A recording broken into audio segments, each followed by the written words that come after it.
Muhammadin wa ala alihi wa sahbihi wa barik wa sallim ajma'in.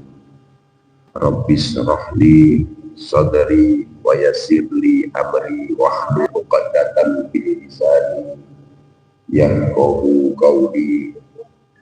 Rabbana iftah bainana wa baina qaumina bil haqqi wa anta khairul fatihin. Sadaqallahul azim. Amma ba'd. Para bapak ibu hadirin sekalian, jamaah sholat majelis zikir Pondok Mutiara yang dimuliakan oleh Allah Subhanahu wa ta'ala. Alhamdulillah, pada pagi hari ini kita semua mendapatkan limpahan rahmat, taufik, hidayah dari Allah Subhanahu wa ta'ala, yang mana pada pagi hari ini kita mendapatkan, masih diberikan oleh Allah kenikmatan yang besar yang berupa keimanan dan ketakwaan kita kepada Allah Subhanahu wa ta'ala. Karena dengan iman dan takwa ini menjadi bekal bagi kita semua di dalam rangka untuk mencapai kebahagiaan, ketenangan hidup di dunia, dan juga sebagai bekal keselamatan dan juga kebahagiaan hidup kita yang kekal di akhirat nanti. Kenapa keimanan ini dibutuhkan dalam kehidupan manusia selama hidup di dunia? Karena dengan kita beriman dan bertakwa kepada Allah, Allah berjanji wa may yu'min billahi yahdi qalbah. Barang siapa yang beriman kepada Allah, yahdi qalbah, Allah akan membimbing hatinya manusia tersebut di dalam rangka yaitu menjalani kehidupan di dunia. Orang kalau hatinya ini dibimbing oleh Allah, pasti kehidupannya itu akan selamat.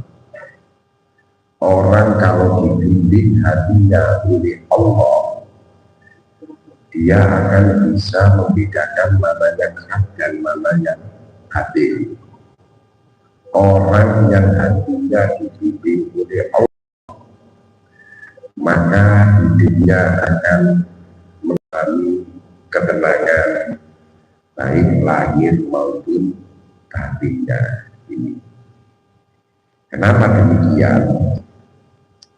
Seseorang yang beriman itu tidak akan menjalani kehidupan dunia ini tahan banting dalam kondisi apapun.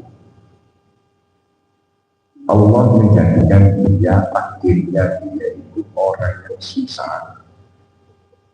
Karena dia beriman kepada Allah, karena hatinya dididik oleh Allah, diberikan susah itu, dia akan sadar bahwa kesusahan yang diberikan terhadap dirinya semuanya itu adalah ujian dari Allah.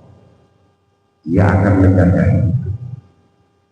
Begitu pula sebaliknya, kalau dia diberikan bahagia karena dia mendapatkan bimbingan Allah, kebahagiaan itu tidak menjadikan dirinya terhina. Kalau dia dalam keadaan terpuruk, maka dia akan sabar dan semakin mendekatkan diri kepada Allah agar supaya senantiasa terus dibimbing. Kalau dia dalam posisi puncak, tentunya semua hal-hal yang menjadikan kesuksesannya itu menjadikan dia semakin bersyukur, dan apapun yang telah diberikan oleh Allah ini dijadikan wasilah untuk lebih mendekatkan diri kepada Allah. Hartanya digunakan untuk mentasarufkan ke jalan Allah. Jabatannya digunakan untuk untuk menggapai kemaslahatan di antara manusia di dalam rangka mendekatkan diri kepada Allah. Itu orang yang beriman. Jadi Allah memberikan apapun saja kondisi takdirnya, dia akan bisa menempatkan diri kayak susah, terburuk, rugi, bangkrut. Itu semakin sabar dan semakin mendekatkan diri kepada Allah.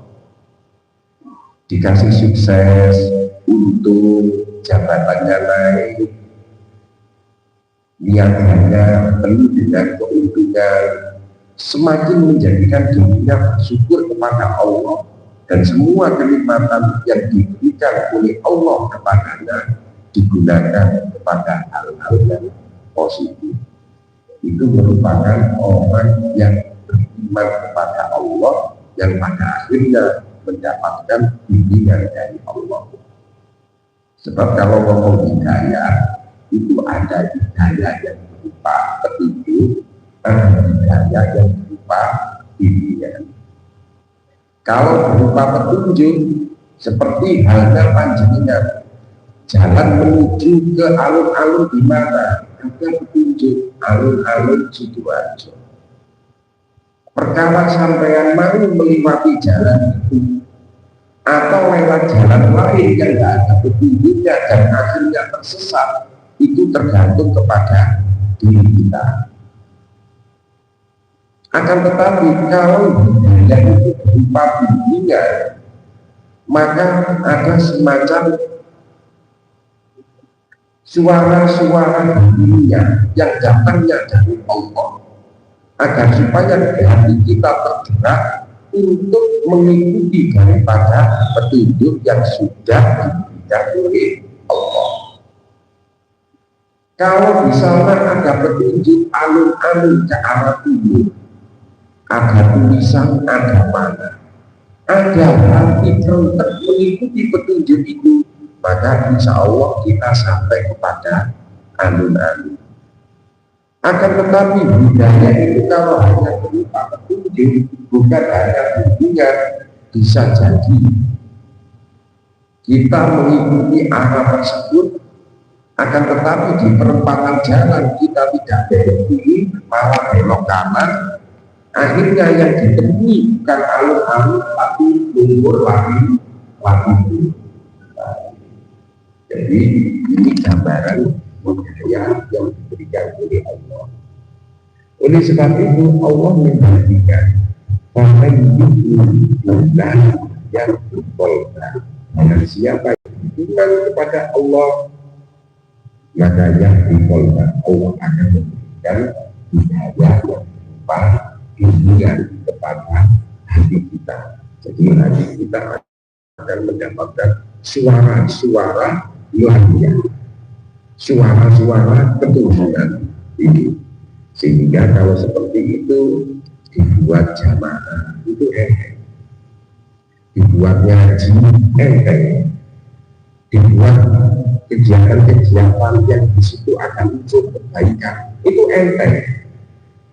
Coba kita rasakan dalam hati kita. Kira-kira kalau mendengarkan ada enggak suara-suara bahagia kita itu, ayolah jamaah, ayolah masjid, atau sebaliknya suara-suara saitonia yang mendominasi hati kita. Wis ojo, waktunya dulu di Citowo masih panjang waktunya dulu, nanti kan bisa jamaah dengan yang lain, dengan istrimu, dengan itu. Nah, ini merupakan isu komunitas yang akan terus membisiki hati manusia. Nah, kita harus paksa, harus kita gerak agar supaya kita menyongsong hidayah yang berupa bimbingan. Kalau kita paksa pertama, kedua, maka Allah meridhoi kita dan Allah memberikan bimbingan kepada kita. Ini. Jadi sebab itu, maka di dalam kesempatan pagi hari ini kita saling mengingatkan agar supaya kita senantiasa mendapatkan hidayah bimbingan dari Allah, sehingga semakin tua semakin baik, Jangan sampai sebaliknya, semakin tua jatah umur kita mau habis, kesempatan hidup kita juga semakin menipis, justru amal perbuatan kebaikan kita justru terbalik, semakin malas. Jadi sebab itu maka coba kita gunakan, kita nggak usah menukil orang lain, mari kita rasakan hati kita masing-masing. Awak diri hatinya bagaimana. Sebab hati ini kalau dibiarkan, ketika itu ada panggilan ada panggilan perbuatan kebajikan, hati kita kok tidak terpengaruh. Ini kalau kita biarkan, tidak kita obati, lama-lama akan menjadi keras, menjadi hati. Kalau sudah hati kita itu keras, sulit, jangankan untuk menerima hidayah, menerima sebuah kebaikan itu kadang-kadang tidak terima. Hati kita ingkar. Oleh sebab itu maka kita paksa hati kita. Mulai dari sholat kita ini rutin apa bolong-bolong. Kalau sudah bolong-bolong maka kita tingkatkan untuk menjadi rutin 5 waktu. Kalau sudah 5 waktu berjamaah atau tidak. Kalau belum berjamaah kita upayakan berjamaah. Kalau sudah berjamaah, sholat kita kualitasnya khusyuk apa tidak. Kalau belum khusyuk kita berusaha khusyuk. Mulai dari bacaannya, mulai dari menghayati daripada doa-doa yang kita lakukan, ini akan menjadikan kita semakin khusyuk ketika menjalani sholat. Para bapak, ibu, dan saudara-saudara sekalian, sebelumnya saya mohon maaf karena memang terjadi miskomunikasi di beberapa minggu pertemuan yang lalu, tidak bisa hadir ini ya. Dan alhamdulillah hari ini sangat tinggi, walaupun ini berat Kulon Juau, tapi Pulau Muslim itu kakak malah saya tak katanya jauh masih belum ada. Kita masuk di dalam bab tayamum. Tayamum ini merupakan salah satu ibadah termasuk dalam kategori bersuci. Jadi bersuci, tayamum ini adalah bentuk rukhsah daripada kita bersuci. Karena memang Islam ini penuh dengan mudah, tidak sulit. Orang tidak bisa sholat berdiri, ya sholat dengan duduk.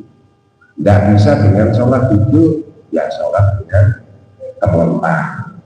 Saisoni, pokoknya seperti sholat selama belum meninggal. Begitu pula dengan bersuci, baik itu berwudu maupun mandi. Kalau sulit menggunakan air atau sulit mencari air, maka ada alternatif kedua, itu tayamum dengan menggunakan debu. Air nggak ada, tayamum nggak ada, apakah kita boleh sholat? Boleh. Sholat kita itu tanpa tayamum.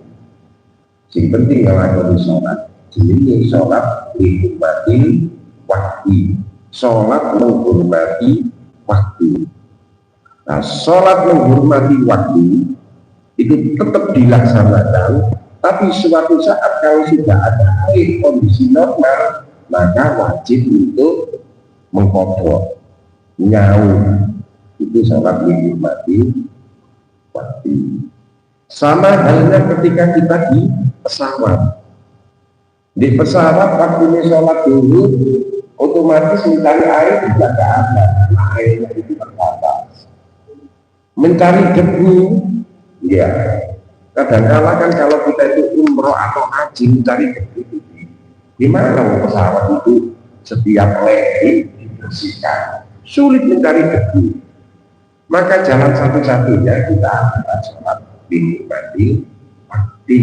Nanti kalau sudah tercatat kita wajib kodok, wajib itu bentuk rusak. Kalau hukum aslinya namanya azimah, wudu azimah, mandi azimah.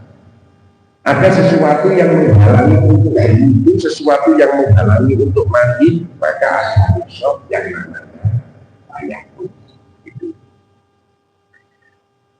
Bismillahirrahmanirrahim. Faslun fi tayammum.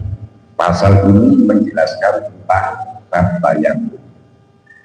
Wa fi ba'din nusahil matni taqdimu hadzal fasli 'ala ladzi qablahu.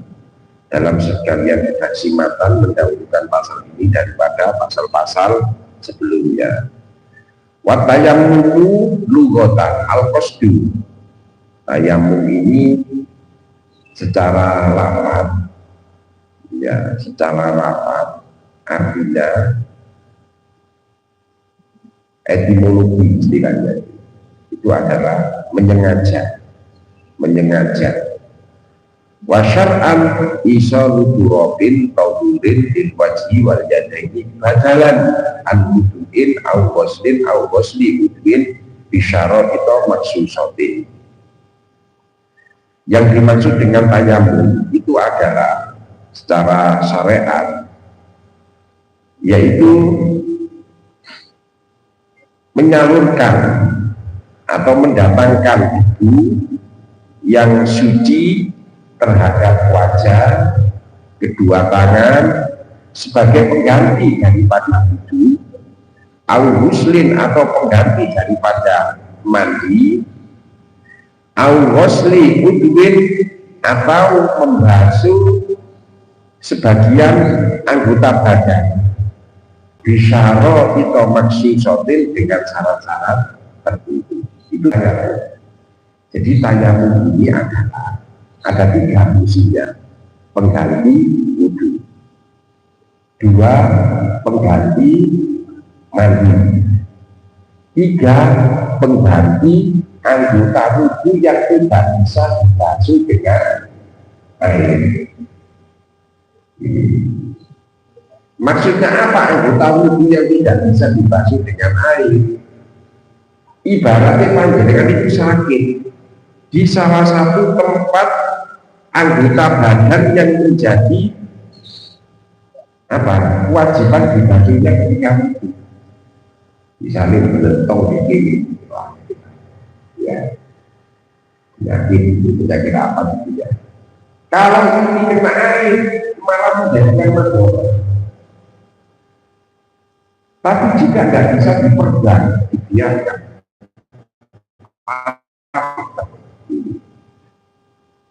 maka untuk kan kita wudu itu anggota badan yang sehat. Ketika khusus di titik itu berarti ada anggota badan yang tidak bisa terkena air.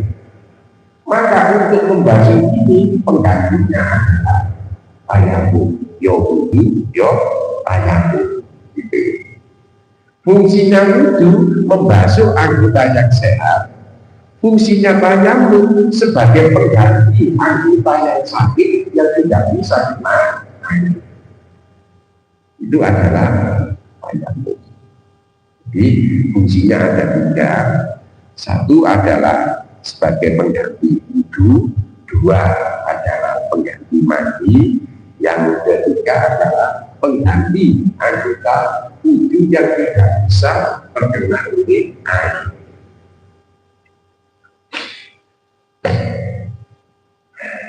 Wasyaro itu tayammum satu asya. Syarat-syaratnya tayammum itu ada 5. Wakibat musahil matni khomsu kisolin. Kitab yang lain disebutkan dengan memakai kata khomsu kisolin, bukan satu asya. Sama saja, tidak. Akaduha wujudul udri. Wujudul udri yang pertama syaratnya diperbolehkan untuk melakukan tayammum itu adalah karena adanya wudu.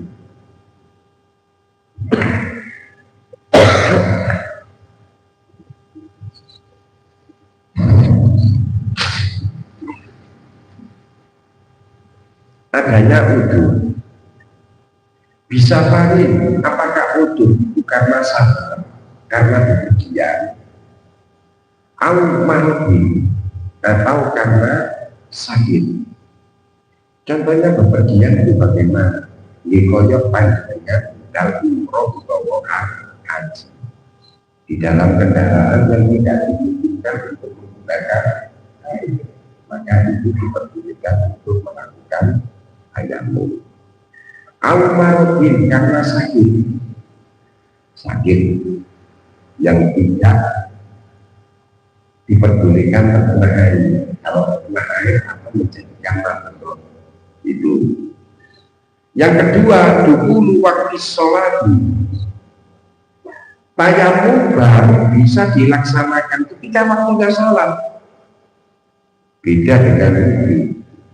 Sampean wudunya pagi hari, jam 7 wudu, sholat buka. Sampai pakai sehari semalam tanpa wudu lagi, sepanjang tidak ada yang membatalkan wudu, sah, nggak ada. Kalau tayamum tidak. Tayamum itu hanya digunakan ketika sholat wajib sudah masuk waktunya. Mau sholat dulu, tayamum di jam 10, nggak sah. Jadi sholat dulu, tayamum ini ketika masuk waktunya. Lo kok bisa nggak sama dengan itu? Ya nggak sama lah. Antara pemain utama dengan pemain pengganti. Jadi ini pemain utama. Hal yang tayamum adalah penggantinya ini yang namanya konvertasi, mutasi, otomatis kualifikasi siji seperti itu. Jadi tayamum itu baru dianggap sah itu ketika masuk waktunya sholat, dulu waktu sholat. Oleh sebab itu maka walaya siku at-tayammum laha qabla dukuli waktiha. Oleh sebab itu tidak sah melakukan tayamum untuk sholat sedangkan waktunya sholat belum dapat. Boten sah. Soalnya kasih kayak biasa ini kita mencari air suci. Nah, tayamum naik. Biasanya jam 10 wudhu di dalam masjid, pikir-pikir karena kembali sholat dulu. Atau jam 3 pagi, wudhu, sholat malam, baru kembali sholat subuh. Nah, itu hanya mimpi, itu tidak mungkin. Watalisu yang ketiga syaratnya adalah tolakul madu, mencari air. Ojo langsung ujuk-ujuk tayamum. Harus mencari air dulu. Kalau seandainya air itu sulit, tolakul mani mencari air tak ada dulu waktu setelah masuknya waktu sholat. Binafsihi mencari dengan dirinya sendiri. Audiman adu dinalahu di tolaknya atau mencari dengan orang lain. Fayaqulu al-ma'a min rohlihi warud kopihi.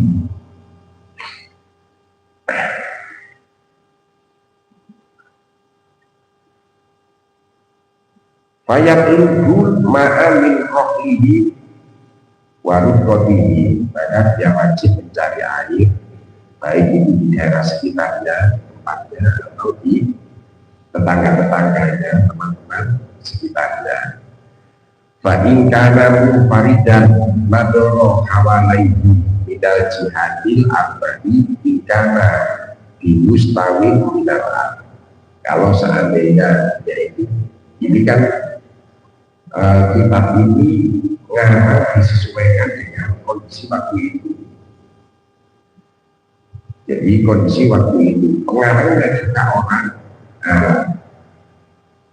yang mana orang Arab itu kondisinya itu adalah padang pasir. Makanya di sini itu kalau seandainya dia itu sendirian, ya ini sendirian, maka nadoro awalai bunda jihadi apa, dia harus tengok ya depan belakang kanan kiri, 4 penjuru.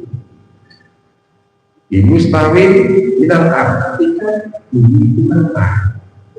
Cukup kalau peta nggak ada air, utara nggak ada air, belakang nggak ada air, selatan nggak ada air. Itu karena penyebabnya tidak adanya air. Lah kalau kita bagaimana? Kalau kita, kita itu darahnya bukan kayak di alam. Ya dilihat, barangkali melihat ke tetangga, kanan, kiri, depan, belakang. Kalau sama-sama sumurnya ini apa? Kering atau PIEA, PIAN, semuanya mampu, ya sudah banyak saja. Gitu loh. Tapi semuanya itu juga harus ikhtiar dulu. Ikhtiarnya sampai seberapa jauh? Ikhtiarnya itu ketika ada air itu di sana. Ketika saya datang ke sana tidak menghabiskan waktu sholat, maka dia boleh ke sana. Gitu. Menghabiskan waktu sholat itu bagaimana? Dengan jalan kaki, bukan dengan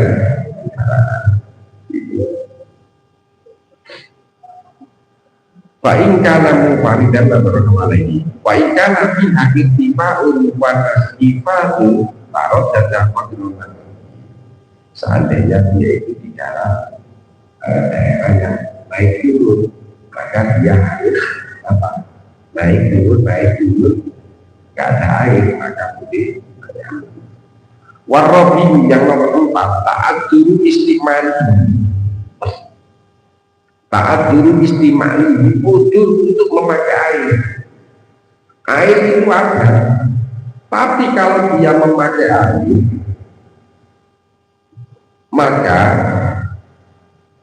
akan menjadi madorot. Apakah itu karena sakit atau lain sebagainya. Taat dulu istiqmah, yaitu udur menggunakan air. Bi ayyaqawa min istiqmah limahi ala dahati nafsin au manfaatih itu. Karena dia khawatir akan kehilangan nyawa ketika memakai air tersebut, atau sakit di anggota badan ini akan semakin parah ini kalau kena air. Maka ini juga termasuk menjadi salah satu syaratnya boleh melakukan tayamum. Wa yaqulu bil udri ma law kana bi qurbihi ma'un wa qalau qasdu ala nafsihi min sabiqin aw aduwin aw ala mahdihi min sariqin aw wasibin. Atau ada air, ketika air ini mau diambil, ini berbahaya dirinya, karena di tempat air itu ada ular. Kalau saya di tempat itu, nanti ular itu akan membantu diri saya, ancam nyawa.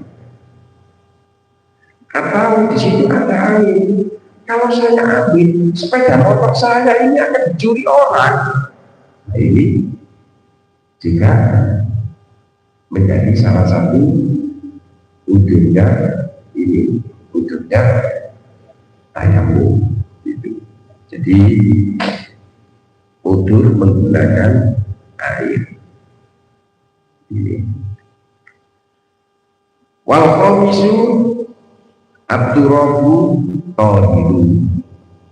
Yang kelima adalah syaratnya harus dengan debu yang suci, ya, atau wudhu mandikan debu yang kena air yang basah.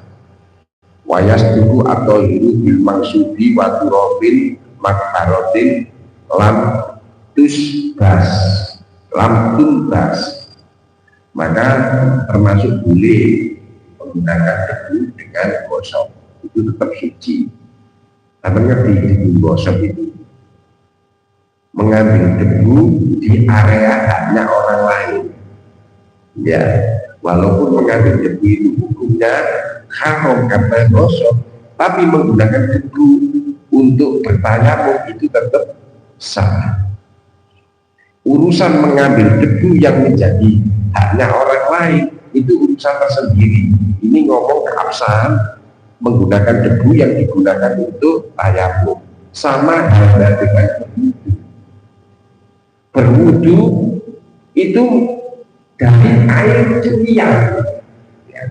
Kalau uang bawa bayi ditaruh di rumahnya tidak ada air, tanpa izin di rumahnya itu diambil, dipakai wudunya sama tidak menggunakan air sah. Loh itu air mencuri, loh perkara mencuri itu beda lagi, haram. Tapi tetap wudunya itu sangat rata, wudunya itu dengan air suci. Perkara air suci itu didapat dari mencuri itu beda lagi. Sama halnya dengan tayamum. Dari debu yang hasil gosok, kita mau tayamum, dilihat rumah kita bersih. Lah rumah tetangga dilihat kotor, kita masuk rumah tetangga, plek di kacanya dibuat tayamum tanpa izin. Nah ini namanya gosok.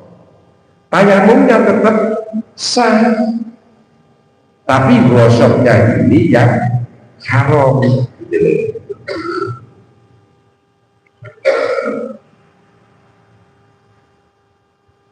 Jadi yang kelima adalah menggunakan debu yang suci.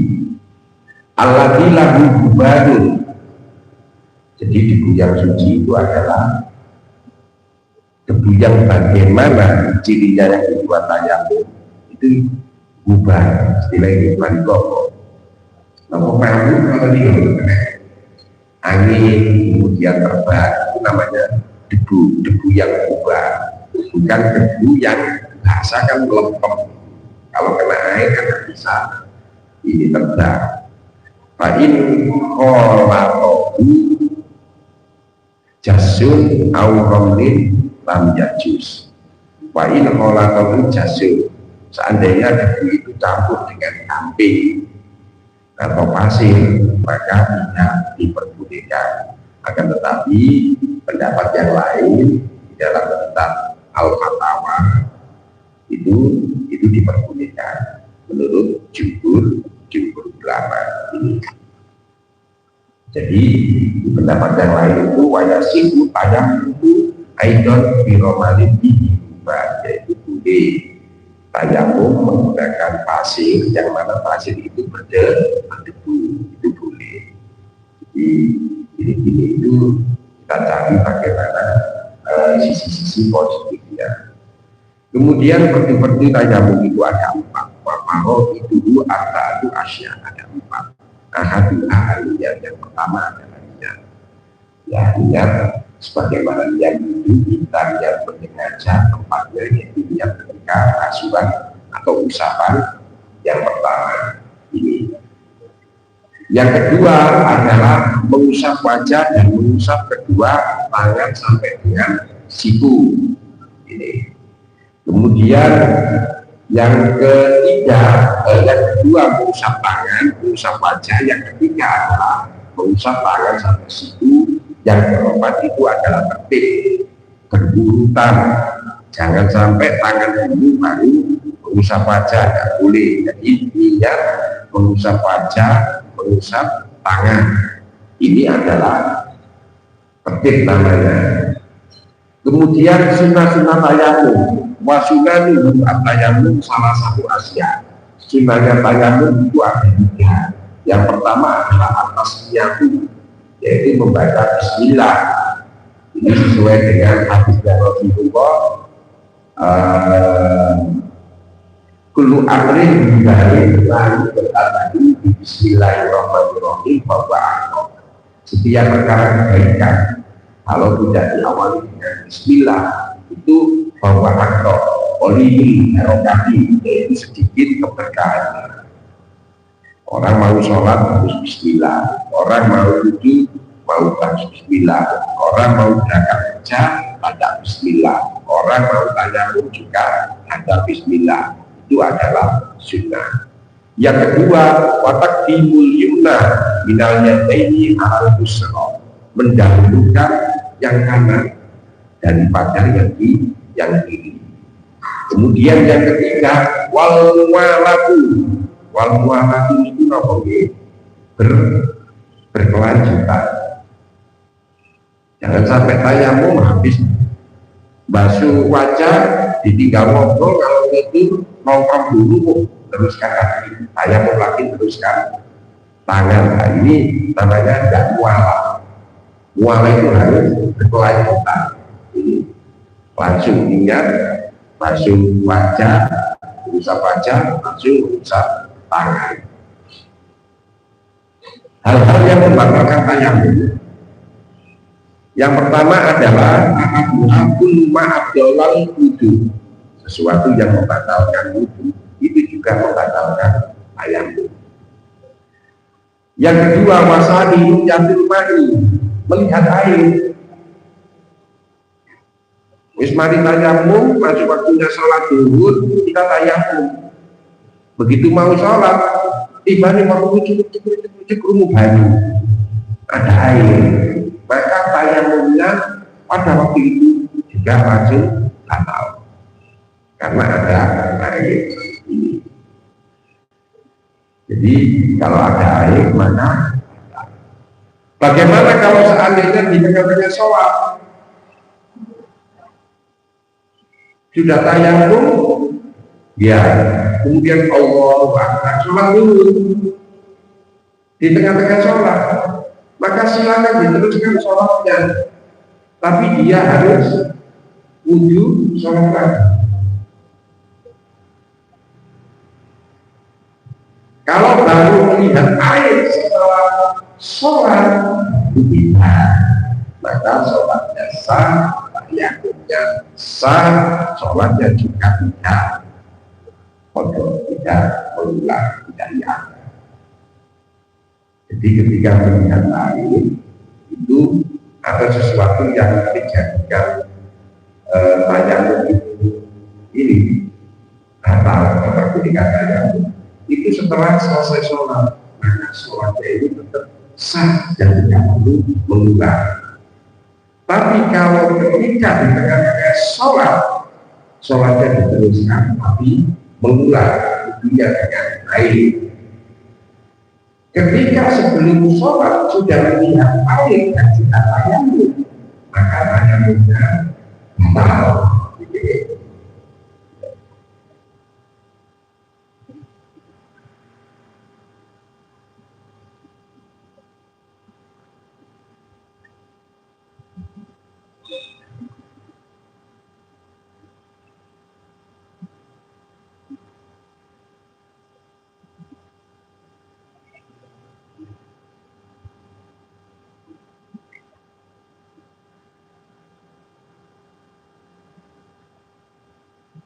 Watali itu nanti yang ketiga adalah murtad.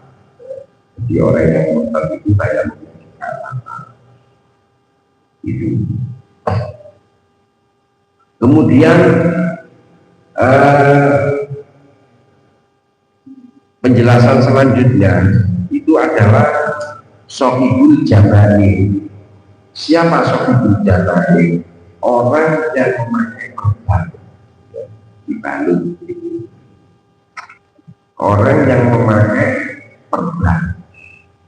Wasohibul jabari jamu jabi roki fathil jini wajah asyabun au qasbun usawa watu syadu ala qadil kasdi yal taniman. Itu yang diperban, sesuatu yang diperban.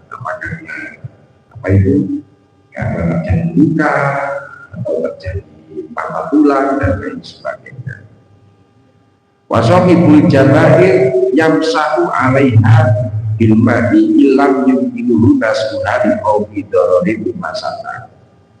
Bagaimana dengan orang yang memakai perban? Orang yang memakai perban, kalau wudu itu cukup diusap ya, itu cukup diusap sampai tangan sini pakai perban. Nah, bagaimana caranya membasuh membasuh yang berbagi. Apakah memakai tayamum? Ya, cukup diucap dengan air. Seandainya itu tidak boleh dilepas. Kalau dilepas pendidikan, tapi diusahakan kalau bisa sebelum memakai perban, ya itu harus kondisi suci, kondisi tubuh. Jadi kondisi tidak punya wudu sebelum memakai perban. Waya tayammu dan boleh melakukan tayamum sofibul jabari bagi orang yang memakai perban di wajib waya dari kama sabak di dalam wajah dan kedua tangannya. Ya, ini dipahami dan doakan. Dan orang yang memakai perban harus melakukan tayamum di wajah dan kedua tangannya seperti yang dijelaskan.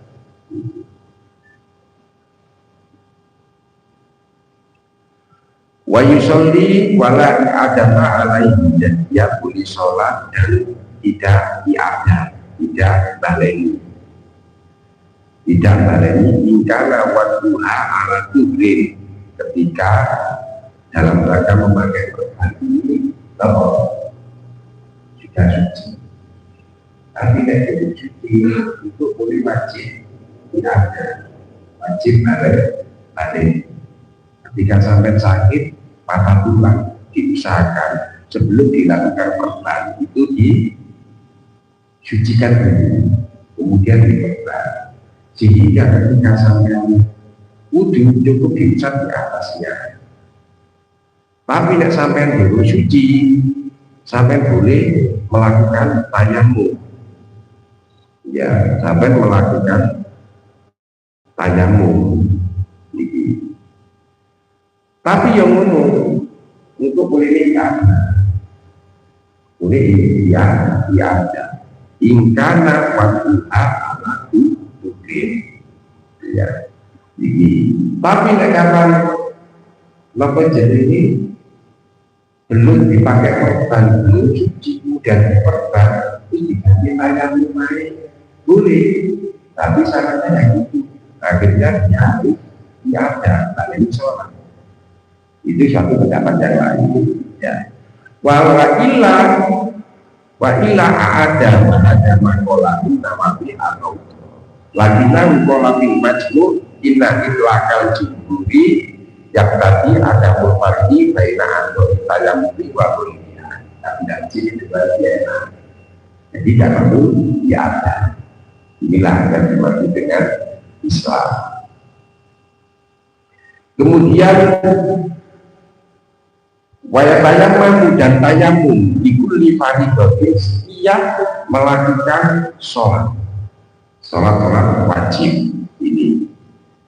Jadi kalau tayamum itu tidak boleh dipergunakan 2 kali sholat wajib, hanya 1 kali sholat wajib dan sholat sunnah. Dan sholat sunnah ini duhur dengan asar 1 kali tayamum tidak boleh. Duhur tayamum 1 kali bisa digunakan duhur dan sholat ba'diyata tinggi atau sholat sunnah hajat sama ini duhur bisa, atau sholat jenazah setelahnya duhur bisa. Pokoknya sholat wajibnya itu hanya 1 kali, ya. Sholat wajibnya itu hanya 1 kali. Kalau tawaf wajib hanya 1 kali. Walil mar'ati dana yamaman itu binal halil intakala ahu miroron wata jema'u bainahu wa baina sholati tidak tayamum. Tapi orang perempuan melatih suaminya walaupun berkali-kali mensucikannya ya cukup 1 kali tayamum. Wa qawluhu wa yusolli bitayamumi wahidin masya'an dan nawafili. Kalau untuk sholat sunnah 1 kali tayamum selama tidak batal bisa digunakan untuk berkali-kali sholat. sunnah. Jadi inilah terkait dengan masalah ayat. Dari apa yang saya sampaikan, barangkali ada pertanyaan, monggo kami persilakan.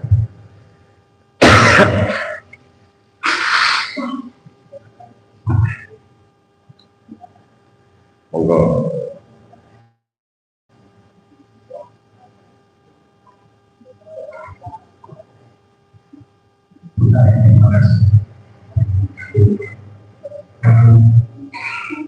Bagaimana menunjukkan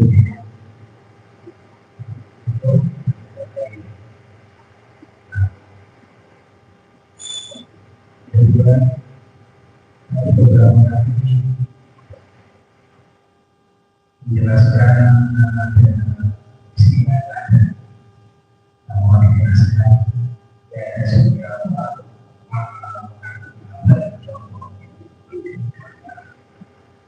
yang ketiga sedikit menyimak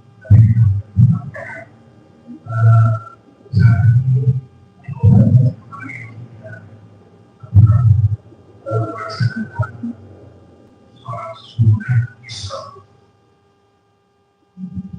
Salat sunnah. Setelah itu sholat sunnah Isra. Salat sunnah Isra dilakukan ketika dilakukan setelah habis waktu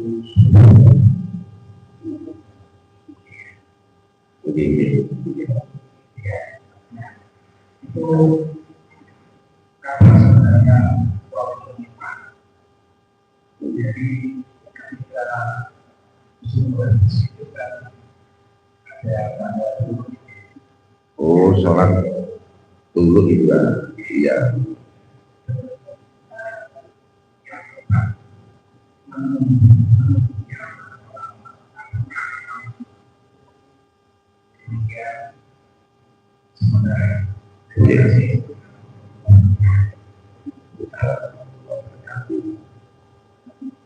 Apakah manusia bisa menjadi gitu ya?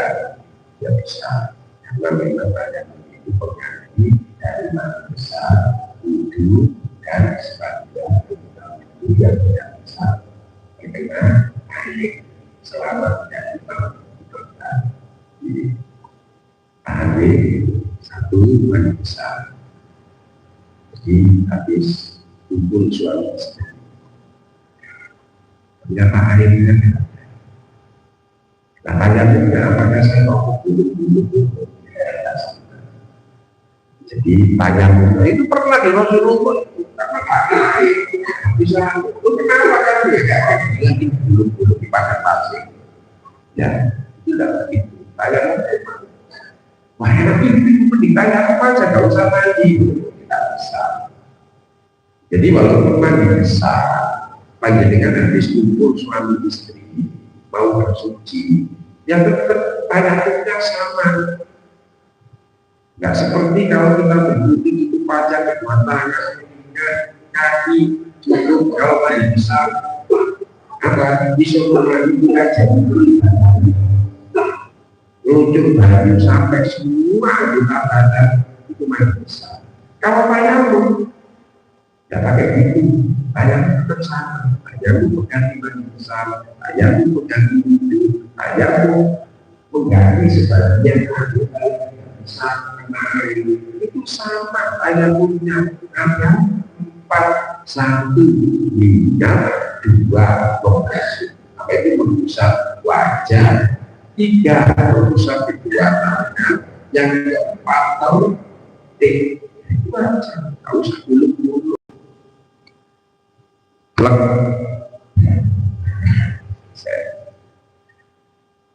Di yang lain plek. Ya, ini kan dibagi 2, yang 7, nah buat yang besar. Nah yang di atas ini sisanya plek. Nah selesai tidak. Kalau nggak apa, nah itu kan hanya simbolis. Harus kapal, gini-gini tapi tidak. Ini simbolis ini. Itu simbolis. Itu kami kita harus ini diputer. Aduh, ini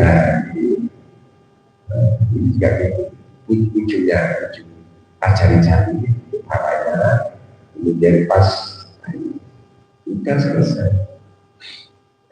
Kalau ada cukup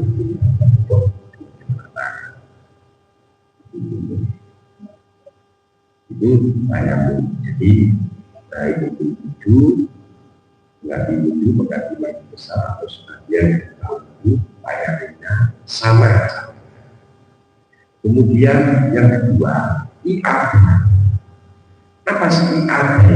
IAD itu mengulang. Jadi mengulang sholat. Karena sholat yang pertama akan diangkat bukan kata sah. Akan tetapi kita wajib mengulang. Contoh. Karena sholat yang pertama itu dianggap ada yang ketidaksempurnaan, ada yang kurang, makanya wajib diangkat. Orang naik pesawat, masuk waktunya sholat. Akhirnya apa? Baru sholat, ingat hadas kecil, habis itu mencari air di tempat pesawat kan juga nggak boleh. Boleh dalam atas. Mencari debu juga sulit. Di mana debu ada pesawat? Di pesawat ada debu. Ya ada pesawat yang nggak tahu dibersihkan ya selama 1 bulan kan itu debu. Oh itu tidak. Jadi tidak ada debu. Coba kan bisa dirasakan kalau ditempelkan. Biasanya kan lihat kira akan. Ya ada mana nih?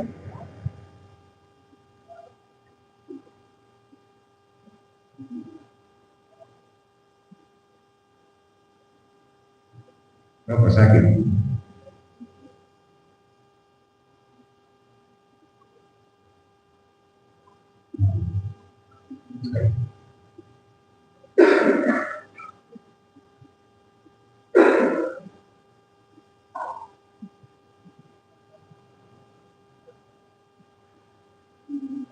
Pingsan apa? Oh, oke. Lenggan. Utawa dipun jaringan.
Ini diangkat.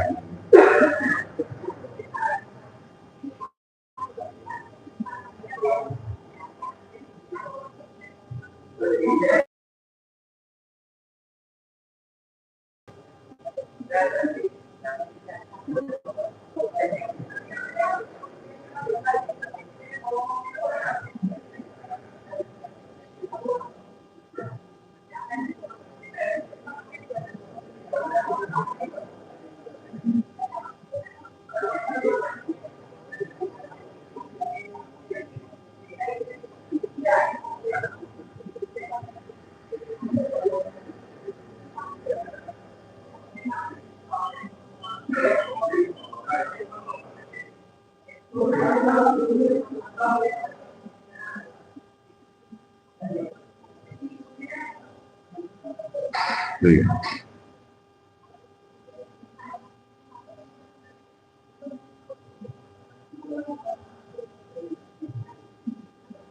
Pun untuk sementara kita akhiri pengajian kita pada pagi hari ini. Tinggal satu pertanyaan ini saya teruskan aja sedikit ya. Jadi sholat isya itu ada waktu-waktu yang diharamkan, bukan dimakruhkan, diharamkan untuk melakukan sholat. Satu, ketika ada 5, ketika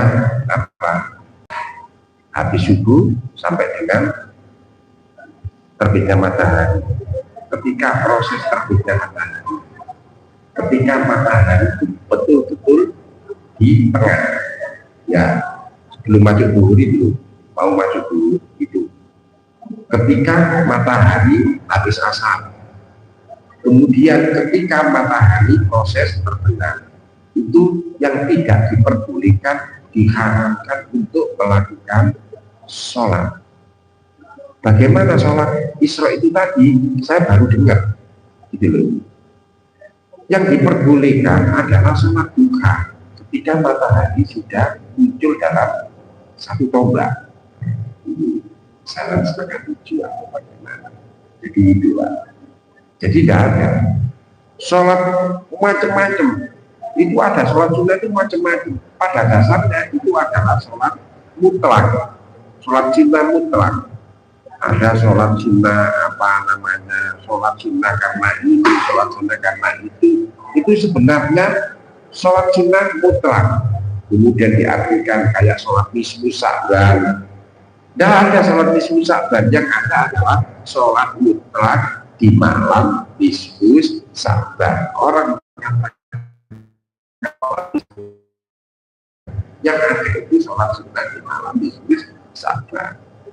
Sholat Isra itu ya nggak apa-apa, tapi waktunya jangan 5 waktu yang diharamkan melakukan sholat. Setelah subuh sampai terbitnya matahari, proses terbitnya matahari ya sampai itu, kemudian matahari di tengah-tengah, habis asar sampai terbenamnya matahari, proses terbitnya matahari, itu adalah waktu-waktu yang diharamkan untuk melakukan sholat. Mungkin itu saja dapat kami sampaikan. Kurang lebihnya mohon maaf. Mudah-mudahan bahasan kita ini membawa manfaat dan menjadikan peningkatan di dalam kehidupan yang ada kita sehari-hari. Kurang lebihnya maaf. Allahumma billahi min dzalik. Assalamualaikum warahmatullahi wabarakatuh. Al-Fatihah.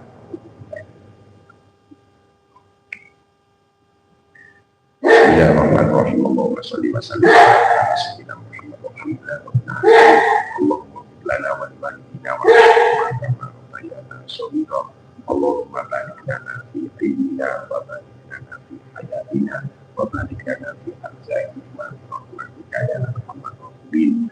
Rabbana ij'alna ilman nafi'an wa amalan mubarakan wa rizqan halalan wa rizqan bi rahmatika ya arhamar rahimin. Rabbana atina fid dunya hasanah wa fil akhirati hasanah wa qina adzabannar. Wa sallallahu ala sayyidina Muhammad walhamdulillahi rabbil alamin. Assalamualaikum warahmatullahi wabarakatuh.